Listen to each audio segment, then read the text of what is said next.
वृंदावन में श्री रूप और काशीपुरी में श्री सनातन। श्री रूप गोस्वामी अपने भ्राता अनूप के साथ श्री गौर हरि के विरह में अत्यंत व्याकुल होकर वृंदावन पधारे। यहाँ आप अनूप किसी की डेथ हो गई थी ना, रास्ते में शायद अनूप की हो गई थी, पता नहीं, वो बाद में वो आ रहे थे तो रास्ते में कौन मर गया था? अनूप तो वो जीव को सौंपते हैं तो आ रहा था उनके पिता है। हाँ, अनूप जो है वो अनूप तो जीव स्वामी जी के पिता है। अच्छा भतीजा है ना। अच्छा ठीक है, हाँ बताइए। भतीजा है। यहाँ आकर आप कठिन वैराग्य धारण करके भजन साधन करने लगे।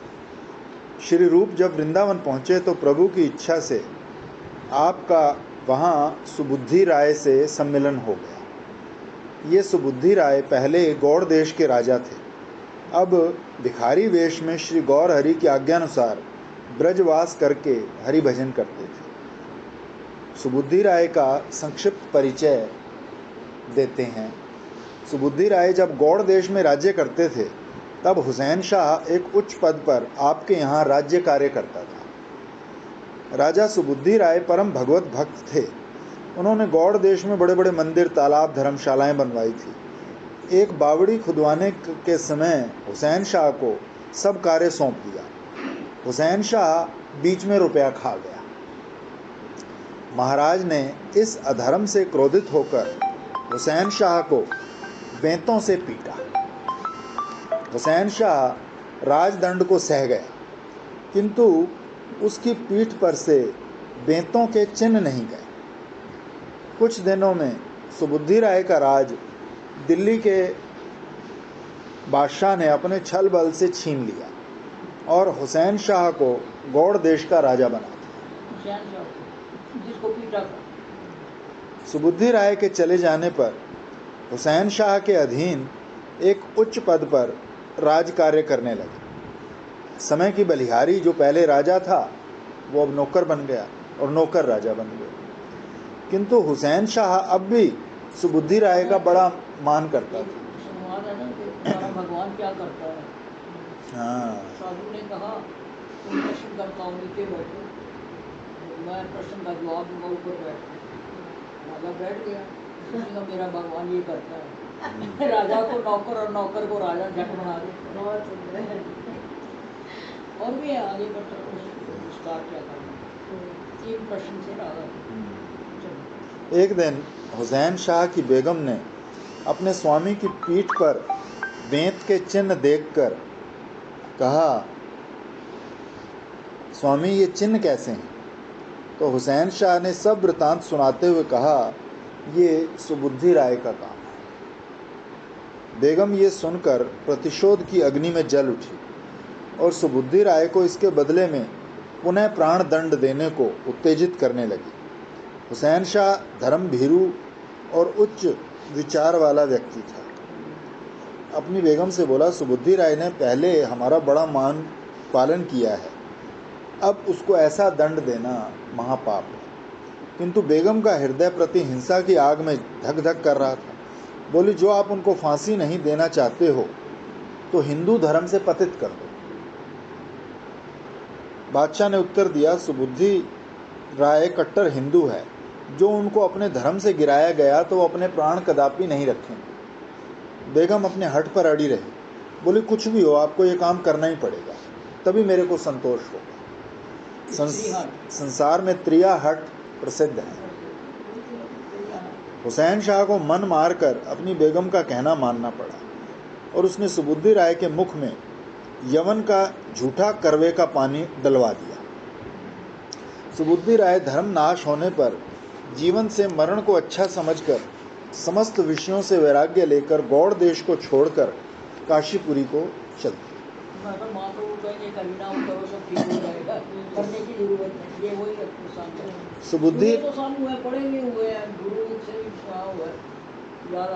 सुबुद्धि राय ने सुबुद्धि का ही कार्य किया। काशी में आकर पंडितों से उस महान पाप का प्रायश्चित पूछा तो पंडितों ने अग्नि के समान गर्म घी पीकर प्राण त्यागने को कहा। सुबुद्धि राय प्रायश्चित की व्यवस्था सुनकर हतबुद्धि हो गए उन दिनों काशी में पतित पावन श्री गौर भगवान पधारे हुए थे। सुबुद्धि राय प्रभु का नाम सुनकर सीधे उनके चरणों में पहुंचे और रोते रोते सब कथा सुनाई। गौर सुंदर ने आश्वासन देते हुए कहा, तुम वृंदावन चले जाओ, वहां रहकर निरंतर कृष्ण नाम संकीर्तन करना, एक नामाभास से तुम्हारे सब पाप दूर हो जाए और नामों से कृष्ण चरणारविंद की प्राप्ति हो। उपदेश सुनकर सुबुद्धि राय आनंद में गदगद होकर उनको दंडोत प्रणाम करके विदा हुए। फिर अयोध्या, प्रयाग, नैमिषारण्य आदि तीर्थों में होते हुए श्री वृंदावन में आकर मथुरा में रहते हुए श्री कृष्ण संकीर्तन करने लगे। सुबुद्धि राय ने मथुरा धाम में निवास करके अति कठिन वैराग्य धारण किया। आप सूखी लकड़ियों का बोझा वनों से लाकर मथुरा में बेचते। इससे उन्हें जो 5-6 पैसे मिलते, उसमें से 1 पैसे का चना चबाकर अपना निर्वाह करते और शेष पैसों से वैष्णवों की सेवा करते। जीवे दया नामे रुचि वैष्णव सेवा। महाप्रभु के इस उपदेश को यथावत पालन करते। उस समय महाप्रभु की कृपा से इन्हें श्री रूप गोस्वामी मिले। सुबुद्धि राय ने रूप गोस्वामी को ब्रज के 12 वनों की यात्रा कराई। श्री रूप गोस्वामी 1 मास श्री वृंदावन में ठहरकर फिर सुबुद्धि राय के साथ अपने अग्रज श्री सनातन गोस्वामी की टटोल करने लगे। श्री सनातन गोस्वामी परम विरक्त हैं, एक स्थान में नहीं रहते। एक रात्रि एक वृक्ष के नीचे निवास करते हैं और दूसरी रात्रि दूसरे वृक्ष के नीचे। इस प्रकार रामदास पापा कहा करते थे, काबरा को बोले, काश मुझे सनातन गोस्वामी जैसा वैराग्य पैदा हो गया। हमें तो नहीं हुआ, पर हमें मिल गए हैं। क्योंकि मैं तो कल भी कोई घर में आया था, आपकी बातें बता रही थी। सारा दिन वहाँ तो पंखा भी नहीं चलाते थे और कहाँ एसी चला के पड़े रहते हैं। इस प्रकार आप ब्रजधाम का महात्म जहाँ तहाँ से संग्रह कर रहे हैं और लुप्त तीर्थों को पुनः प्रकट कर रहे हैं। सनातन गोस्वामी गौड़ देश से वृंदावन कैसे पधारे उसके बारे में बता रहे हैं। श्रीमन महाप्रभु प्रयागराज से चलकर जिस दिन काशी में पधारे, उससे प्रथम दिन रात्रि में आपके काशीवासी भक्त चंद्रशेखर ने स्वप्न में देखा कि गौर हरि उनके घर पधारे हैं। तो वो प्रातः काल उठकर नगर के बाहर आकर मौसा है ना, समाधि है। हाँ जब मूड बनाया तो एक पास में संन्यास हुए। भगवान के आने की प्रतीक्षा करने लगे। इतने में गौर सुंदर आ पहुंचे तो चंद्रशेखर उनके चरणों से लिपट गए। ये महाप्रभु के अंतरंग भक्त हैं। इनका जन्म वैद्य कुल में हुआ है। ये काशी धाम में निवास करते हुए गौर हरि के चरणों का ध्यान करते हैं, उनका नाम जपते हैं। आज चंद्रशेखर के हाथ मानो आकाश का चांद आ गया। बड़े सत्कार के साथ गौर हरि को घर पे ले गए। तपन मिश्र श्री गौर हरि का शुभ आगमन सुनकर चंद्रशेखर के घर दौड़े चले आए और गौर हरि के दर्शन करके उनके चरणों में लौट गए। दयानिधि गौर हरि ने अपने भक्तों को पास बिठाकर सुमधुर वचनों से सत्कार किया। तपन मिश्र ने गौर हरि को अपने यहाँ भिक्षा का निमंत्रण देते हुए हाथ जोड़कर प्रार्थना की, प्रभु जब तक आप यहाँ रहें मेरे घर भिक्षा करें, मैं आपसे यही चाहता हूँ। गौर भगवान ने तपन मिश्र का मनोरथ पूरा किया। काशीवासी अन्य वैष्णवों ने श्रीमन महाप्रभु का शुभ आगमन पाकर यहीं आकर दर्शन किए। दूसरे दिन महाप्रभु को खोजते खोजते सनातन गोस्वामी भी काशीपुरी आ पहुंचे। पहले लिखा है सनातन गोस्वामी कारागार में बंद थे तो श्री रूप गोस्वामी इनके छुटकारे के लिए 10 सहस्त्र अशरफियाँ एक महाजन के पास धरोहर रखाए थे और इनको पत्र द्वारा सूचना दे दी थी। तो एक दिन अवसर पाकर सनातन गोस्वामी ने वहाँ के दरोगा से कहा, भाई तुम मेरे को छोड़ दो, मेरे लिए तुम एक जिंदा पीर और महापुण्य आत्मा हो। तुम्हारे कुरान में लिखा है जो एक कैदी को अपना रुपया देकर छुड़ा देते हैं उन बड़भागी लोगों को परमात्मा संसार की कैद से छुड़ा देता है। तुमको याद होगा पहले मैंने भी तुम्हारे साथ कुछ उपकार किया है, तुम भी अब मेरे साथ प्रत्युपकार करो। मेरे को छोड़ने से तुम्हें धन भी मिलेगा और धर्म भी होगा। वो मुसलमान दरोगा अपने धर्म का बड़ा पक्का और कुरान शरीफ का ज्ञाता था, इसलिए सनातन गोस्वामी ने उसको जिंदा पीर कहकर उत्साहित किया।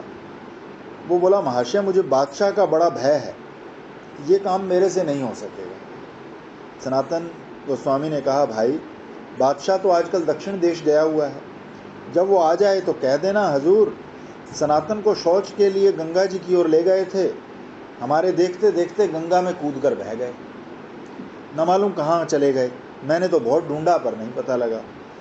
बादशाह से तुम इतना कह देना, और मैं तो यहाँ रहूँगा नहीं, तो फ़कीर होकर जिस श्री वृंदावन में, जिसे तुम मक्का कहते हो, वहाँ चला जाऊँगा। ये सुनकर दरोगा का हृदय पिघल गया। उसने तुरंत सनातन की बेड़ी काट दी। चतुर राज्य मंत्री श्री सनातन भी यहाँ राजनीति का आश्रय लेकर अपना काम कर गए। यदि वो उससे फ़कीर होकर मक्का जाने का बहाना ना करते तो शायद उस कट्टर विधर्मी का हृदय नहीं पसीजता, क्योंकि एक यवन के लिए एक हिंदू का यवन होकर उनके तीर्थ स्थान मक्का जाना बड़ा भारी महत्व रखता है। सनातन गोस्वामी उस यवन जेलदार को 5 के स्थान पर 7 सहस्र स्वर्ण मुद्राएं देकर अपने पुराने सेवक ईशान को लेकर रातों रात नौका में बैठकर गंगा पार हो गए। श्री सनातन गंगा पार होकर राजमार्ग से नहीं गए, क्योंकि पीछे से उन्हें पकड़े जाने का भय था। वो अन्य मार्ग से रात दिन चलते चलते पातड़ा पर्वत पर आए। यहाँ एक जमींदार के यहाँ ठहरे। महाराज के सेवक ईशान के पास 8 मोहरें थी, जिन्हें वो छुपाकर अपने संग ले आया था। तो जमींदार ने उन मोहरों को भांप लिया और वो उस धन के लोभ से सनातन की बड़ी सेवा करने लगा। श्री सनातन गोस्वामी कई दिन से भूखे थे। यहाँ नदी में स्नान करके भोजन बनाया। जमींदार ने भोजन का विशाल आयोजन किया। राज्य मंत्री श्री सनातन ने विचार किया, ये जमींदार हमारी इतनी सेवा कैसे कर रहा है, इसका कोई कारण अवश्य है। ये विचार कर ईशान से पूछा, भाई तेरे पास कुछ धन है? उसने कहा, हाँ स्वामी, मेरे पास 8 अशरफी हैं। सनातन गोस्वामी ने ईशान को धमकाते हुए कहा, मूर्ख, इस मृत्यु को साथ क्यों ले आया? ये कहकर ईशान से 7 अशरफी लेकर उस जमींदार को देते हुए सनातन ने मीठी वाणी में कहा, भाई ये 7 मोहरें स्वीकार करो और हमारे को धर्म समझकर इस पर्वत से पार करा दो। हम कैदी हैं, राजमार्ग से नहीं जा सकते, तुम्हें बड़ा पुण्य मिलेगा। जमींदार ने हंसते हुए कहा, मैंने तो पहले ही जान लिया था कि तुम्हारे नौकर के पास मोहरें हैं। इन मोहरों के लोभ से मैं तो आज रात को तुम्हें मारने की तैयारी कर ही रहा था। अच्छा हुआ तो तुमने मोहरें देकर मुझे उस नर हत्या से बचा लिया। तुम्हारे सरल व्यवहार से मैं बड़ा संतुष्ट हूँ। अब तुमसे अब कुछ नहीं लूँगा, धर्म समझकर ही तुम्हें इस पर्वत के पार करा दूंगा। सनातन गोस्वामी ने कहा, भाई जो तुम नहीं लोगे तो कोई और हमारे को मार कर ले लेगा, तो तुम ही स्वीकार कर लो। तो जमींदार ने अशरफियाँ लेकर अपने 4 नौकर इनके साथ कर दिए। उन्होंने रात में उनको पर्वत से पार पहुंचा दिया। सनातन गोस्वामी ने पर्वत से पार होकर ईशान से फिर पूछा, अब तुम्हारे पास क्या है? ईशान ने उत्तर दिया, राह खर्च के लिए 1 अशरफी है। सनातन ने कहा, वृंदावन जाने में अशरफी काम नहीं आती, इसको लेकर तुम अपने देश लौट जाओ। यहाँ से सनातन गोस्वामी अपने सेवक ईशान को विदा करके अकेले ही आगे बढ़े। आपके हाथ में मिट्टी का करवा, शरीर में फटा हुआ कंधा तथा परिधान में कौपिन है। अब आपको किसका भय? इस प्रकार श्री गौर प्रेम में मत्त श्री सनातन प्रभु की खोज में वृंदावन जा रहे हैं। मार्ग में जो कोई मिलता है उससे पूछते हैं, भाई तुमने उन नवीन सन्यासी को कहीं देखा हो तो बताओ, जिनका सुंदर गौर वर्ण, दया से डबाडब भरे बड़े नेत्र, श्रीमुख से निरंतर हरे कृष्ण हरे कृष्ण। तो नीचे बैठे ऐसे ही लग रहे हैं, किंतु नीचे बैठे ऐसी पिक्चर लग रही है। श्री सनातन के इन वचनों का कोई उत्तर नहीं देता, क्योंकि महाप्रभु उस मार्ग से होकर के नहीं गए थे। जो गौर हरि उधर से जाते तो वहाँ के लोग क्या उनको भूल सकते थे? सनातन गोस्वामी चलते चलते संध्या समय हाजीपुर गांव में पहुंचकर वहाँ एक बगीचे में ठहरे। हाजीपुर में इनके एक जीजा रहते थे। वो राजा की ओर से वहाँ काम करते थे। उनका नाम श्रीकांत था। गौड़ देश के बादशाह ने उनको 3 लाख रुपया देकर घोड़े खरीदने के लिए हाजीपुर भेजा था। संयोगवश वो भी उसी बगीचे में टिके हुए थे। रात को सनातन गोस्वामी ऊंचे स्वर से हा गौरांगा पुकार रहे थे, तो वो ध्वनि श्रीकांत के कानों में पहुंची। श्रीकांत ने श्री सनातन के स्वर को पहचान लिया। वो एक नौकर को संग लेकर रात को ही उनके पास आए। कहाँ वो राजमंत्री पद और कहाँ ये कंगाल वेश। श्री सनातन अपने साले को ऐसी दशा में देखकर रो दिए। श्री सनातन गोस्वामी ने अपना सब वृतांत उनसे सुनाया। श्रीकांत ने कहा, वैराग्य का मार्ग बड़ा कठिन है। आपने जन्म भर सुख भोगा है, इस वैराग्य के कलेशों को कैसे सहन करोगे? घर में रहकर ही कृष्ण भजन करो। आओ चलें, ये मलिन वस्त्र त्याग कर। हमारे घर वाले भी यही कहते हैं, सारी उम्र सुख से जिए हो, वहाँ कैसे रहोगे आश्रम में? भजन करो, यहाँ भजन से कौन मना? घर में रह के कौन मना कर रहा है? बिल्कुल यही शब्द कहते थे हमारे। बोले क्या घर में भक्ति नहीं होती? भजन नहीं होता। हमें भी ऐसे कहते थे, कहते दिल्ली में भक्ति नहीं होती क्या? वृंदावन जाके ही होती है। मेरे पापा वहाँ नहीं थे, नहीं तो अगर इनके पापा होते ना तो हमें नहीं आने देते। वो तो कैसे भी करके हमें मतलब ही नहीं था, वो नहीं आने देते। उनके जाने के 1 साल बाद आए हैं। वही है, वो ना अपने आप अरेंजमेंट उस हिसाब से कर देते हैं, ये सच्चाई है। श्री सनातन ने कहा, श्रीकांत मैं एक घड़ी भी यहाँ नहीं ठहर सकता। पापा मेरे से बहुत लड़ते थे, कहते तू माला खुद करती है, सबको करवाती है, सबकी गुरु बन गई है यहाँ पर आके सबके प्यार छुड़वा दिए। कृपया करके मुझे गंगा पार कर दो, मैं अभी जाऊंगा। श्रीकांत ने समझ लिया कि ये वो रंग नहीं जो बातों में उतर जाए। उस समय भयंकर शीत पड़ रही थी, इसलिए उन्होंने एक भोंट कंबल श्री सनातन को बड़ी कठिनाई से दिया और रात्रि में ही उनको गंगा पार करा दिया। कंबल भी छुड़ा देंगे महाप्रभु। हाँ, गंगा पार होकर श्री सनातन काशीपुरी की ओर चले। को वो कंबल दे देंगे और उसका बदले में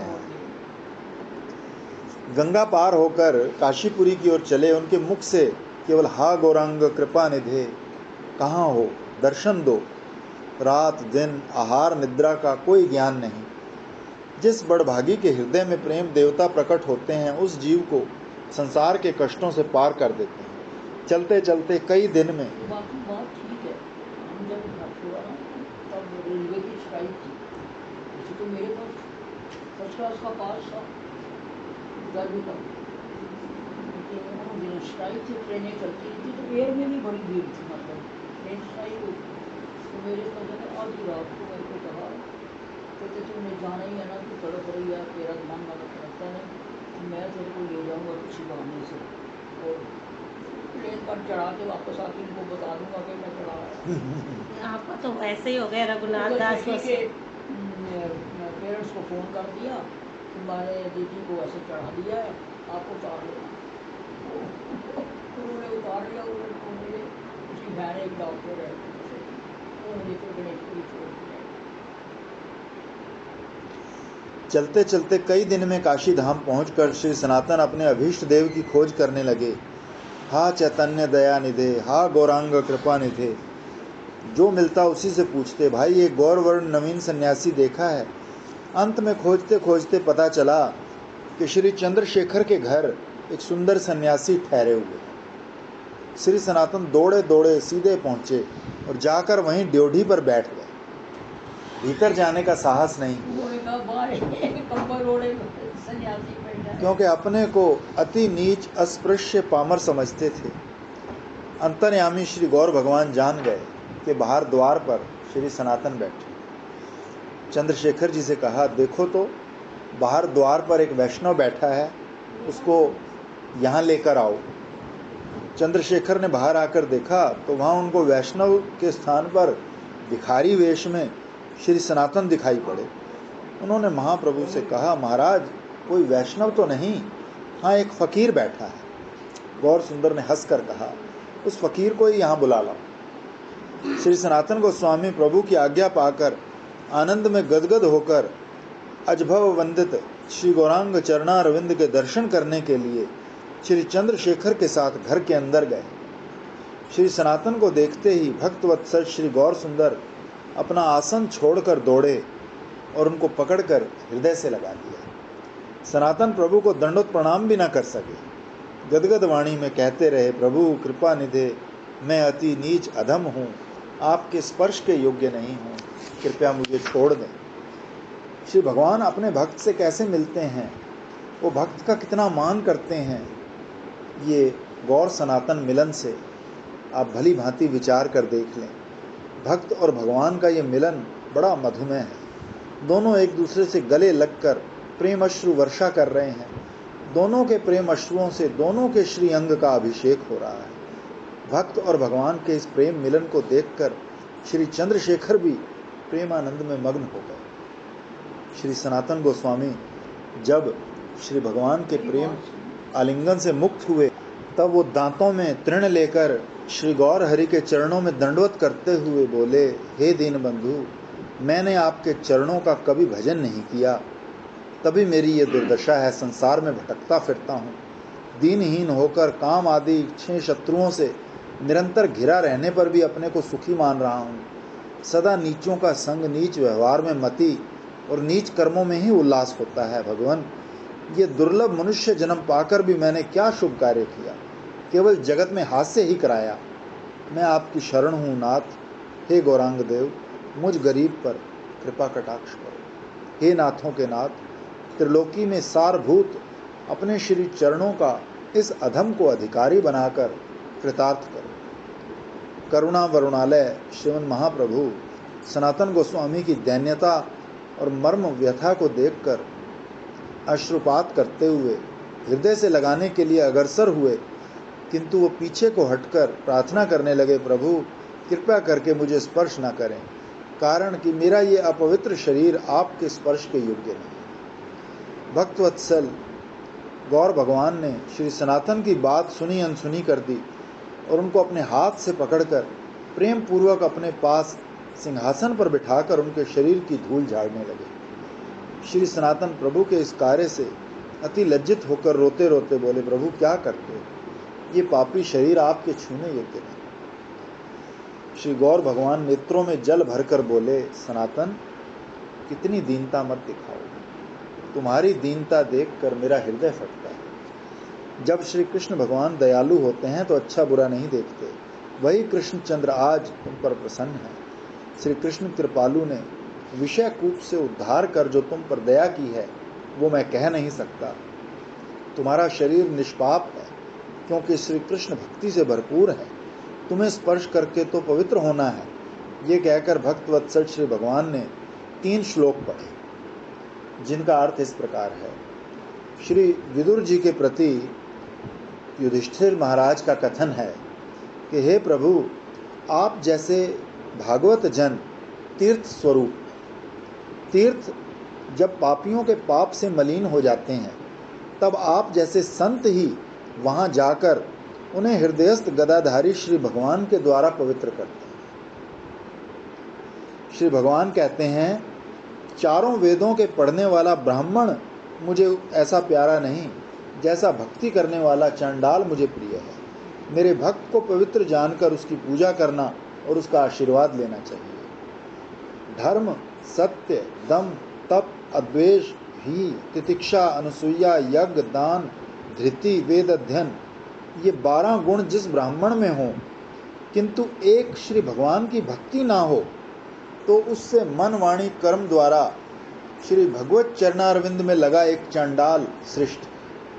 कारण कि वो भक्तिमान चांडाल अपने कुल भर को तार देता है और वो अभिमानी ब्राह्मण अपने को भी पवित्र नहीं कर पाता। महाप्रभु के मुखारविंद से उक्त वचन सुनकर श्री सनातन एक बार ही लज्जा से गड़ गए।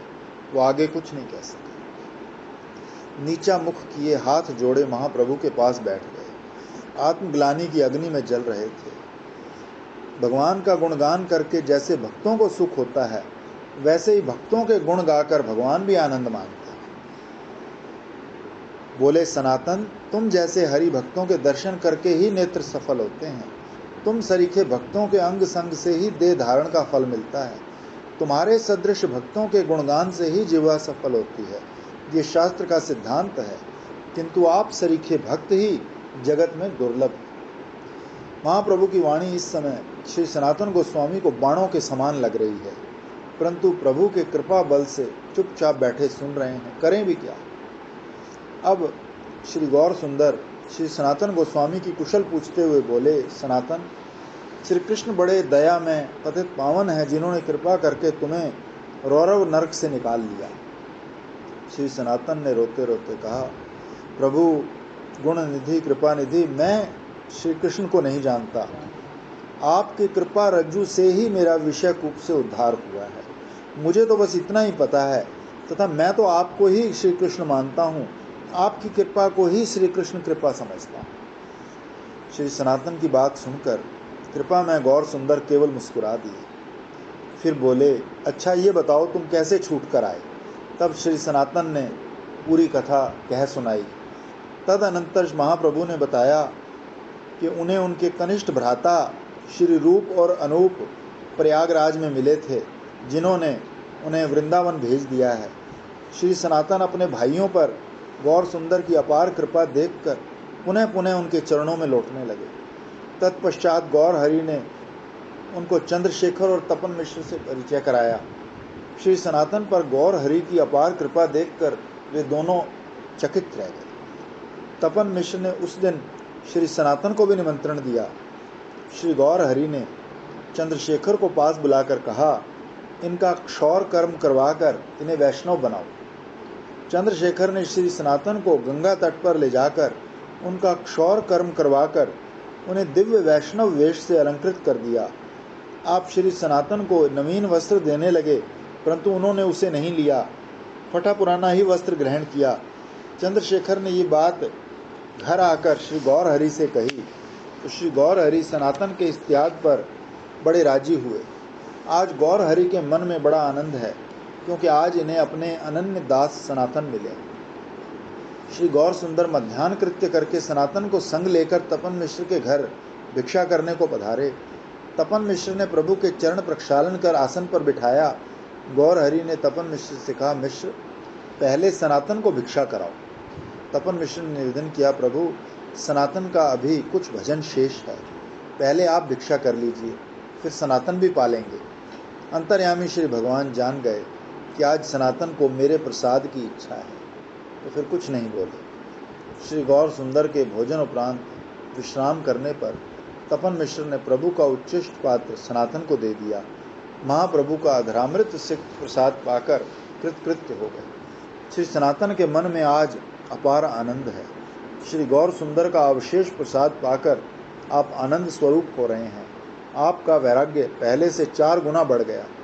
इसी समय तपन मिश्र ने आपको सप्रेम एक नवीन वस्त्र भेंट किया, किंतु वैराग्य मूर्ति सनातन ने उसे अस्वीकार करते हुए प्रार्थना की, महाराज यदि आप मुझे वस्त्र देना चाहते हैं तो कोई फटा पुराना परिधान वस्त्र दीजिए।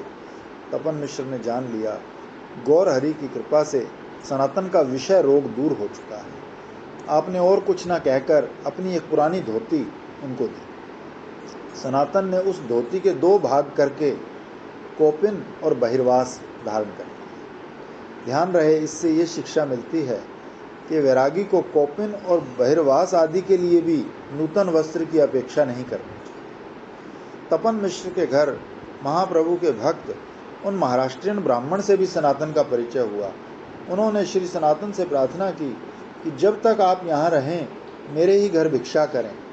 श्री सनातन गोस्वामी वैराग्य के अवतार हैं। उन्होंने हाथ जोड़कर निवेदन किया, महाराज मैं तो टुकड़े मांग कर खाऊंगा, ब्राह्मण के घर निरंतर भोजन करना गृहस्थी ब्राह्मण को दुख देना है। ये सुनकर गौर हरि बड़े प्रसन्न हुए। बात यह है कि श्री भगवान सर्व प्रकार प्रतीक्षा में उत्तीर्ण होने पर ही अपना दास बनाते हैं। अभी सनातन की परीक्षा ही हो रही है। इनके पास जो एक बढ़िया भोंट कंबल है वो गौर हरि की आंखों में खटकता है। बारंबार उस कंबल की ओर देखते हैं।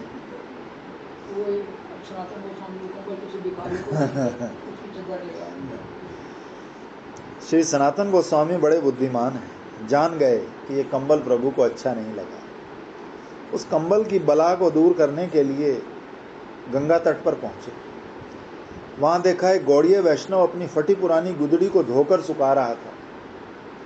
सनातन गोस्वामी उस समय वैष्णव के पास जाकर दीन भाव से बोले, आप मुझ पर एक उपकार करो, मेरा ये भौंट कंबल ले लो और अपनी गुदड़ी मुझे दे दो। वैष्णव ने समझा ये मेरे साथ उपहास करते हैं, कहाँ बहुमूल्य कंबल और कहाँ ये फटी गुदड़ी, इसका बदला कौन बुद्धिमान करेगा। ये सोचकर उसने कहा, मैं वैष्णव हूँ, आप भी एक उच्च कोटि के वैष्णव मालूम होते हैं, मेरे साथ हंसी करना आपको शोभा नहीं देता। सनातन ने उत्तर दिया, दयालु, आपके साथ हंसी करना तो अपराध का भागी होना है। मैं तो आपसे सत्य कहता हूँ, मेरा प्रयोजन इस फटी गुदड़ी से है, कंबल से नहीं, इसीलिए आपसे भिक्षा मांग रहा हूँ। वैष्णव ने कहा, जो ऐसा है तो लो। सनातन कंबल देकर और गुदड़ी लेकर गौर भगवान के पास आए।